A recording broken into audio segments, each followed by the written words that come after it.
The last few days have been very difficult for Save the Children after the attack in Afghanistan in Jalalabad, which sadly cost us the lives of 4 of our frontline staff. It's a grim reminder of the risks that our staff take every day around the world, and it is indeed a crime for humanitarian staff who are doing nothing but trying to help make lives better for everybody affected by poverty and disaster. Have to pay the ultimate sacrifice in such a violent way is truly a crime. And so I want to pay tribute to their courage, and we continue the fight the world over in their name.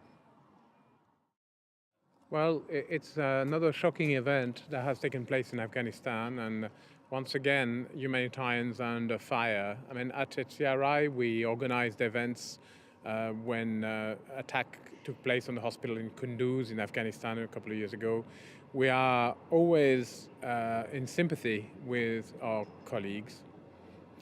And in general, we expect that humanitarian structures are protected or at least neutral. In fact, they've been the target of attacks, sustained attacks in a variety of countries. Afghanistan is one of them, but also Syria, of course, Iraq, and Yemen, just to mention a few. Every time we have to raise the alert, the alarm, and actually challenge the people who commit those atrocities. So the Red Cross and Red Crescent is very aware that there are aid workers as well as volunteers that are targeted. In the Red Cross and Red Crescent, we've had a number of staff and volunteers killed over the last several years, sometimes in conflict settings and many times in complex settings. It is a travesty every time we lose a volunteer. It's a travesty every time we lose a staff member, and yet it's something that continues to occur. We have an initiative called Healthcare in Danger, and it's movement-wide, so it's across 195 national societies as well as the ICRC and IFRC. And our goal is to ensure that people don't see this as the norm.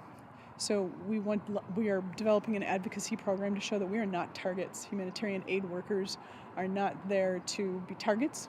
We are there to serve people and to ensure that humanity gets what they need in terms of aid and relief. We are also working with local governments to help them pass laws that say that this is not okay. Pass laws to show that this is a crime and that it should be punished to target aid workers.